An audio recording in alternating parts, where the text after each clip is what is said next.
Boa noite a todos. É com grande satisfação que venho mais uma noite tão especial falar de mais um tema tão interessante para todos nós. O tema de hoje é livre-arbítrio, que a gente é importante entender isso na visão espírita, como é que isso funciona, como é que isso pode contribuir para a nossa reforma íntima e para o nosso aprimoramento moral e espiritual.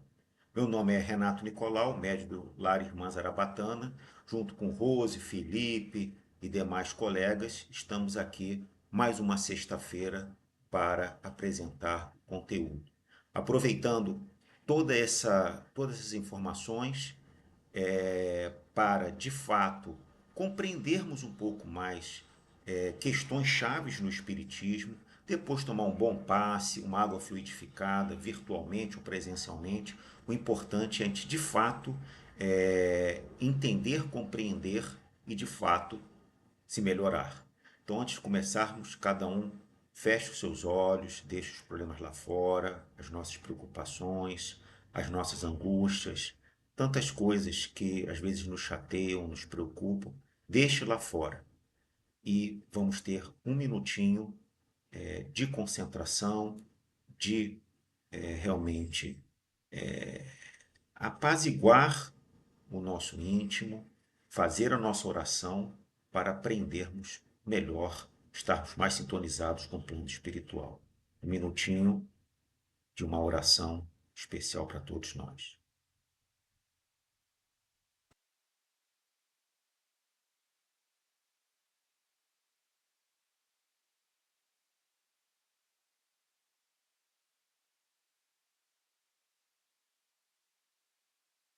Graças a Deus.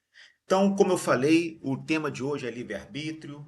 Quem tiver depois dúvidas, questionamentos, contribuições, pode entrar diretamente em contato com a gente através do e-mail, né? E ou da homepage, que tem lá a parte de contatos, que a gente vai ter o maior prazer, né, em discutir e, de fato, né, compreender melhor o, tudo que a gente vai passar na noite de hoje. Então, lá, qual é o objetivo de hoje? Correlacionar o conceito de livre-arbítrio ao de ética, moral, vontade, liberdade e determinismo. Olha que coisa bacana, bacana. É livre-arbítrio com essas 5 questões chaves e analisar o significado espírita de livre-arbítrio, né? Para a gente entender isso à luz do espiritismo. Então, o livre-arbítrio, como eu falei, a gente vai estar orbitando entre 5 grandes temas, 5 grandes questões. Livre-arbítrio, né? É a possibilidade de decidir, escolher em função da própria vontade, isenta de qualquer condicionamento, motivo ou causa determinante. Isso é de acordo com o dicionário, né, da língua portuguesa. A liberdade de agir está condicionando, portanto, a vontade. Então, livre-arbítrio, a principal característica é a vontade. Essa vontade, para a gente guardar isso ao longo do estudo desses 30, 40 minutos que a gente vai estar aqui discutindo. Então, a vontade é a mola propulsora da gente ter o nosso livre-arbítrio, ter a nossa possibilidade de decidir, escolher em função da própria vontade, isenta de qualquer condicionamento, motivo ou causa determinante. E como é bom a gente, com a nossa vontade, a gente ter a possibilidade de fazer o que tem que ser feito ou o que a gente quer fazer. Livre-arbítrio, né? Segundo a doutrina espírita, já um pouco diferente, com uma outra visão, é a liberdade de fazer ou não fazer, de seguir tal ou tal caminho, para o seu adiantamento, o que é um dos atributos essenciais do espírito. Então, o espírito, ele tem livre-arbítrio, ele tem a capacidade, a liberdade de fazer ou não fazer algo. Então, meu livre-arbítrio decide se eu vou fazer esse trabalho de caridade ou não, se eu vou me vingar ou não. Mas não quero que ninguém se vingue, tá?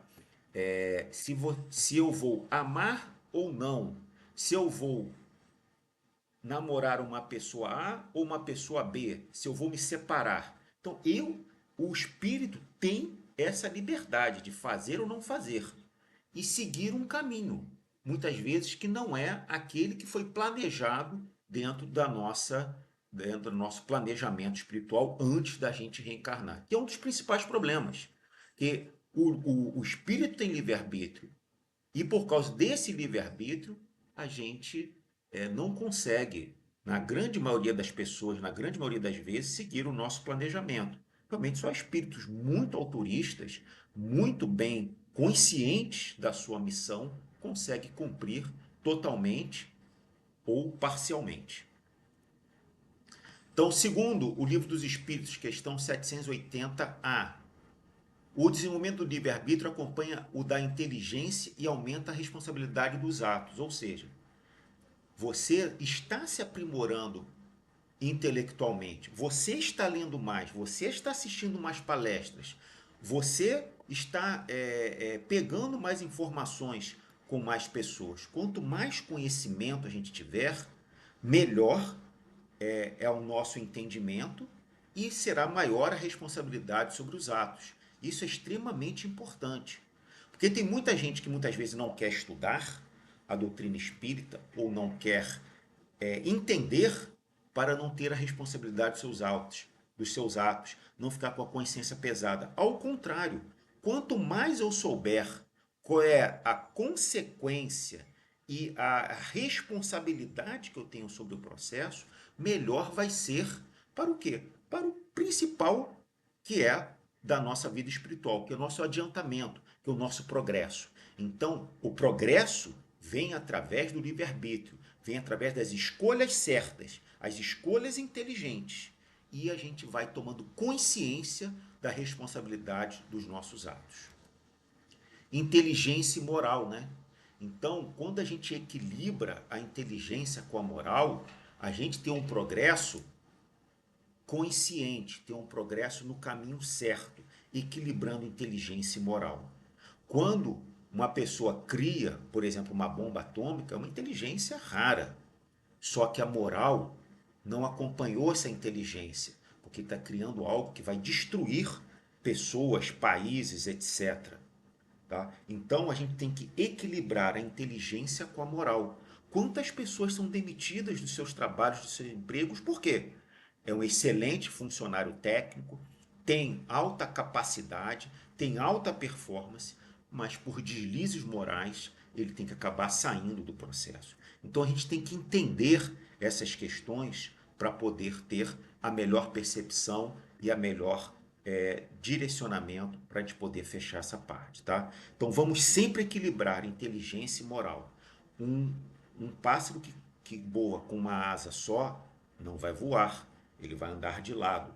Então precisamos estar sempre caminhando com inteligência e moral. Qual é a diferença entre os conceitos liberdade com ética e liberdade com moral, né? É algo extremamente interessante que estou trazendo aqui na noite de hoje. Ética e moral têm alguns conceitos diferentes e é importante a gente entender para a nossa melhor compreensão.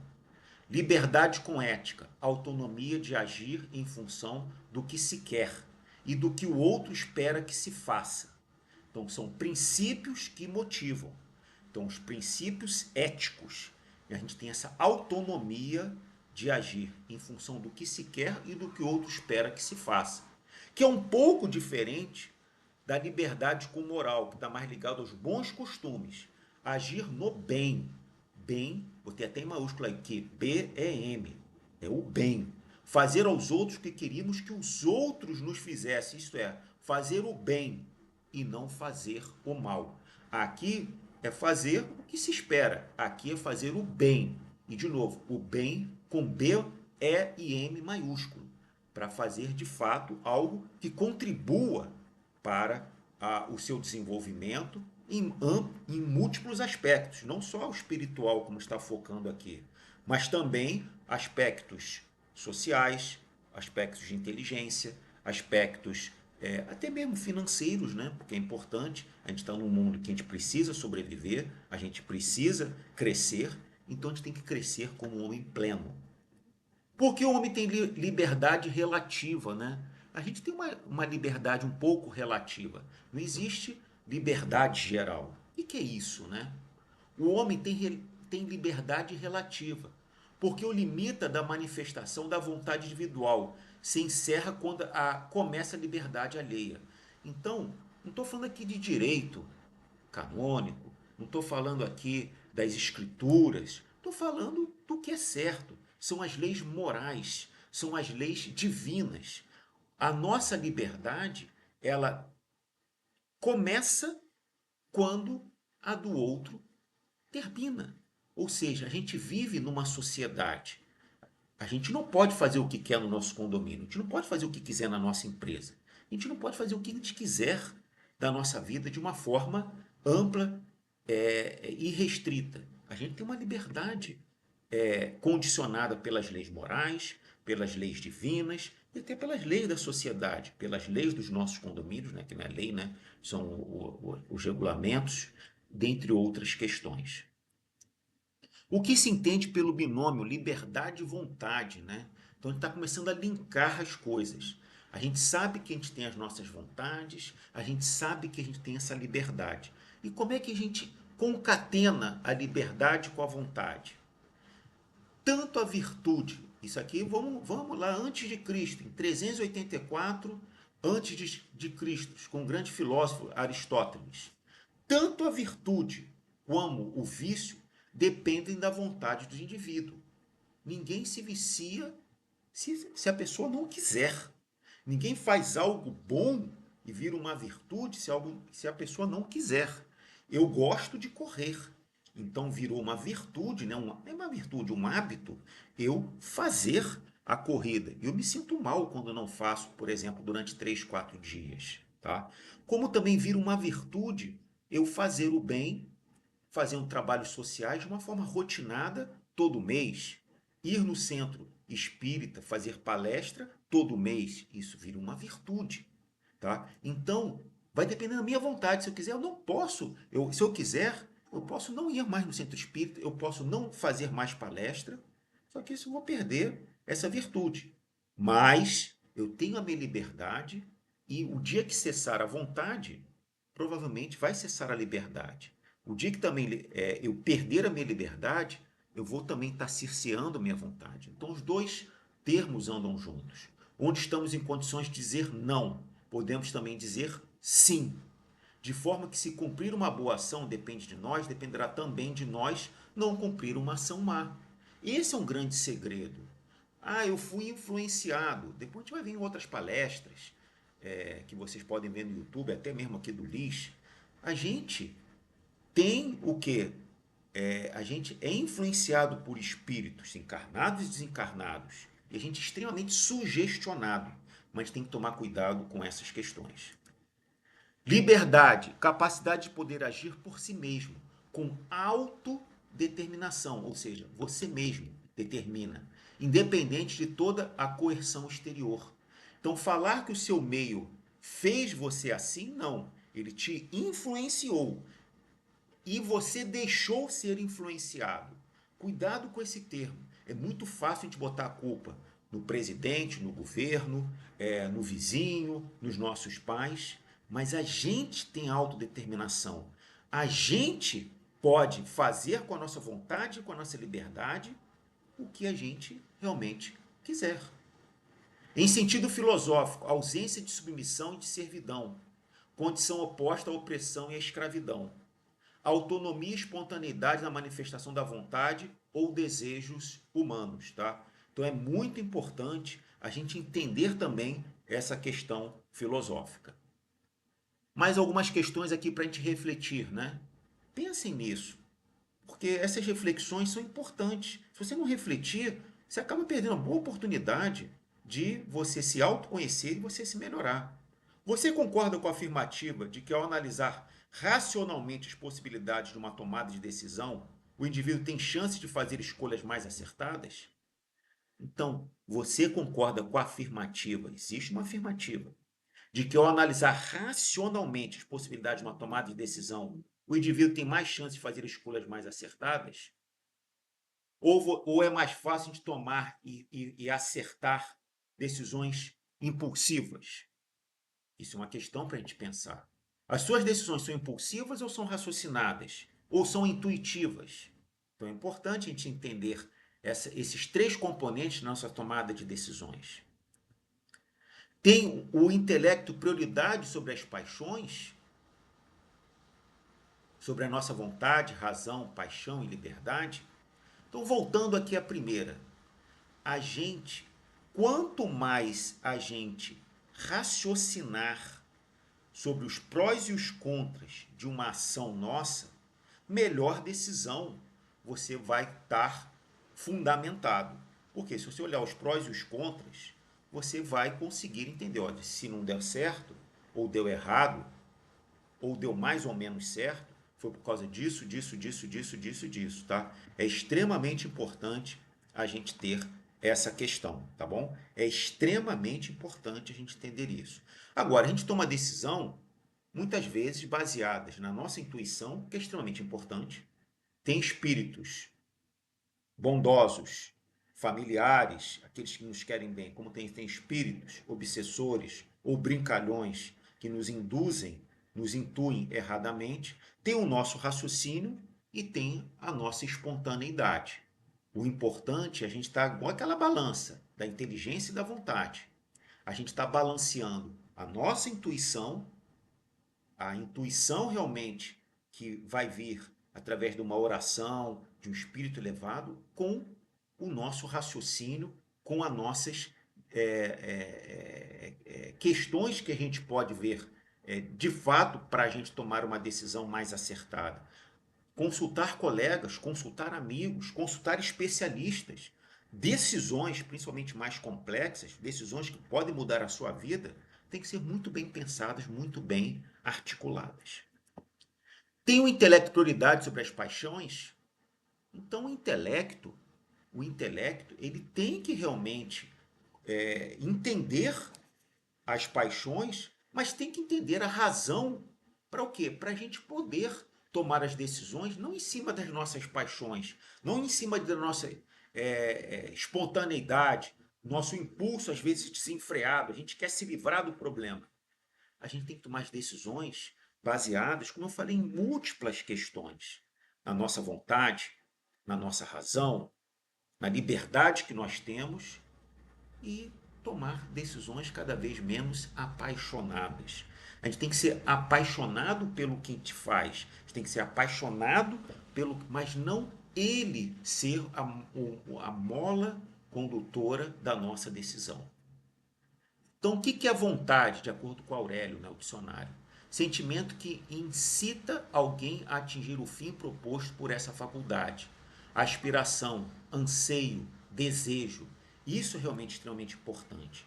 E a paixão, de acordo com o Livro dos Espíritos, questão 907. A paixão está no excesso aliado à vontade. Então, é o excesso. Tem que tomar cuidado com os excessos, em ambos os casos. Visto que o princípio lhe davam origem, foi posto no homem para o bem e pode levá-lo a grandes coisas. O abuso que delas se faz é a causa do mal. Então, a sua vontade, até mesmo um pouco excedida, faz grandes obras se for para o bem, ou pode ser a sua ruína se você fizer para o mal. Então, claro que uma pitada de paixão é muito importante, mas a pautada nos bons princípios, pautadas no bem e não no mal.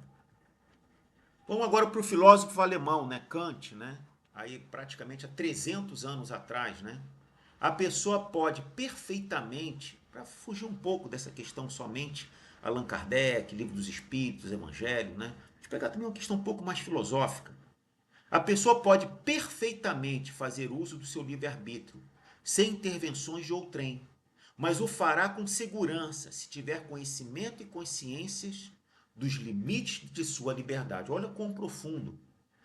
A gente pode fazer o que a gente quiser com o nosso livre-arbítrio, mas fazendo com segurança, tendo consciência e conhecimento dos nossos atos, das nossas consequências, a gente vai conseguir usar melhor o nosso livre-arbítrio para o nosso bem e para o bem daqueles que vão estar direto ou indiretamente correlacionados nessa tomada de decisão. Então, vamos cada vez mais tomar decisões mais embasadas e não querendo, como eu falei, muitas vezes se livrar do problema. São os atos humanos guiados por um determinismo imposto por Deus. Então Deus impõe algo de uma forma determinística, vai ser assim e ponto. Você vai ter essa vida e ponto. A gente sabe que isso é o contraponto do livre-arbítrio. A gente sabe que a gente tem o livre-arbítrio, tem a liberdade, tem a nossa vontade. Então Deus, ele não determina algo imposto por nós, como a gente vai ver agora. Então o que é esse determinismo? Voltando de novo à filosofia, a tese filosófica do determinismo afirma que tudo o que acontece está predeterminado. O universo seria comparável à imensa máquina em funcionamento automático infalível, em que as pessoas estão ali só cumprindo papéis, não pode mudar a sua forma de agir, pensar, tem que fazer aquelas coisas programadas. Pior do que um robô, né? Hoje o robô tem até inteligência artificial, né? O determinismo foi útil para a ciência na definição das leis físicas, químicas e biológicas. São as ciências exatas. Só que a parte espiritual não é exata como é uma física, uma química e uma biologia. O espiritismo tem religião, tem filosofia, como está vendo aqui, e tem também ciência. É importante entender as leis físicas, químicas e biológicas, como eu vou dar na próxima aula, a parte da lei do retorno, a lei de ação e reação, de causa e efeito. Então, a gente tem que entender essas questões, porque são as leis naturais. Mas o que a gente tem que botar é essa pitada religiosa e filosófica nessas questões. Você sabe de onde surgiu a ideia de que há um determinismo governando o destino humano? Isso vem de muito tempo atrás. E esse conceito já está caindo, né? A gente tem que entender ele para a gente se contextualizar.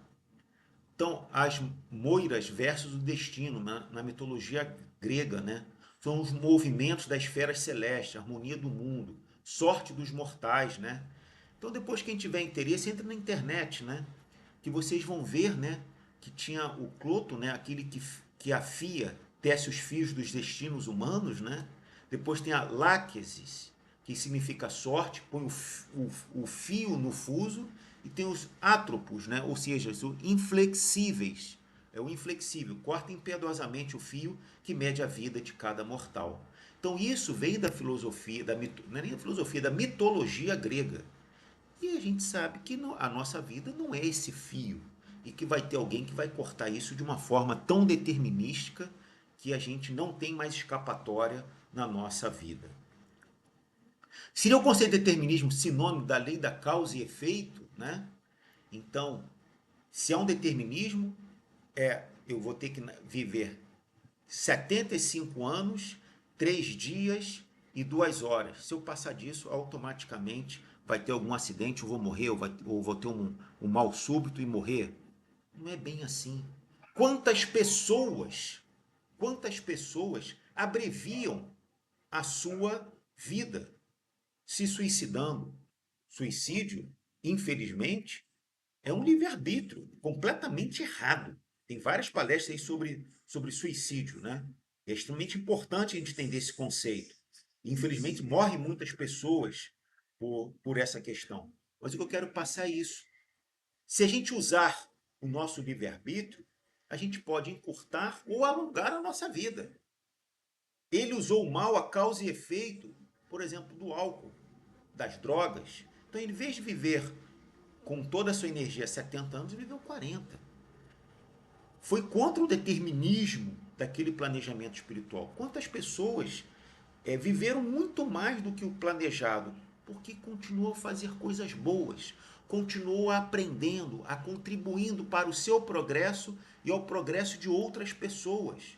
Então foi alongado a sua existência. Então não há um determinismo, mas há um livre-arbítrio e de acordo com a causa e efeito, você pode alongar ou encurtar a sua existência aqui na Terra. E nossa existência é apenas um segundo na nossa vida espiritual. Todos nós nascemos simples e ignorantes, todos nós tornaremos puros e perfeitos.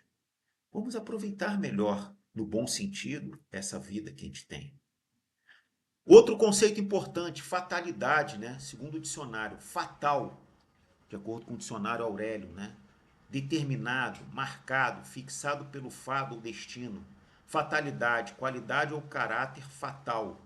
Sorte inevitável, destino. Acontecimento funesto, infortúnio, desgraça. Então, há fatalidades no determinismo, não é tão determinístico quanto muitas vezes a gente pensa. Então, não existe aquela marcação de quando é que a gente vai morrer, em qual local, em quais circunstâncias. Mas há um planejamento espiritual que a gente aceitou antes da gente encarnar. E qual é a maioria das frases quando você bate no plano espiritual?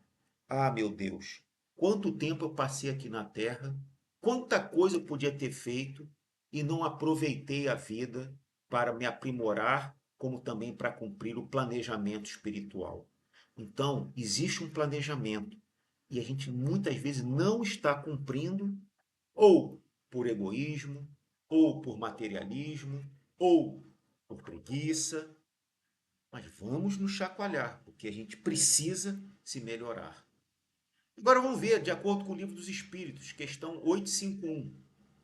A fatalidade só existe pela escolha que o espírito fez ao encarnar, de sofrer esta ou aquela prova.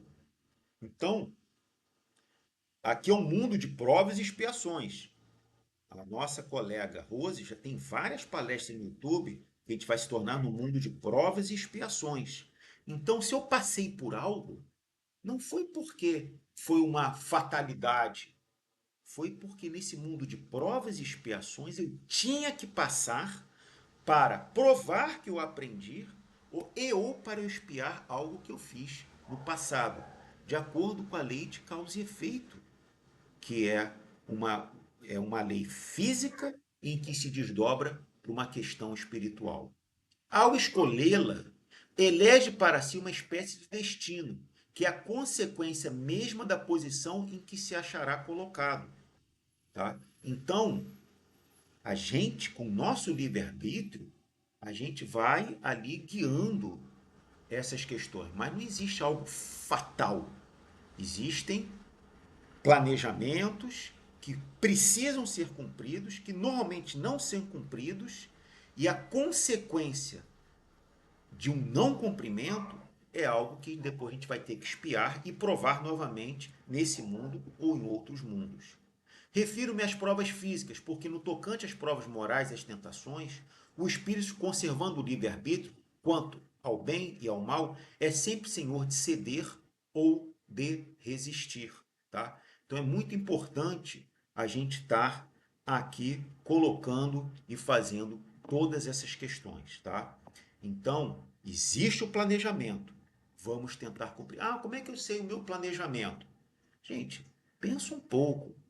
Peça ajuda ao seu guia. Muitas vezes fala assim, olha, você está indo para o caminho errado, aquela intuição. Você deveria fazer assim.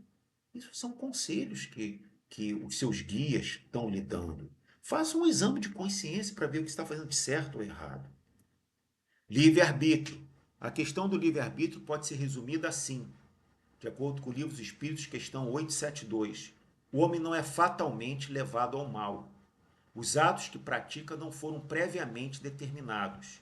Os crimes que comete não resultam de uma sentença do destino, tá? Então, o mal é a ausência do bem.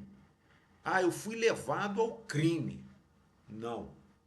O meio me influenciou e eu não tive força o bastante para resistir.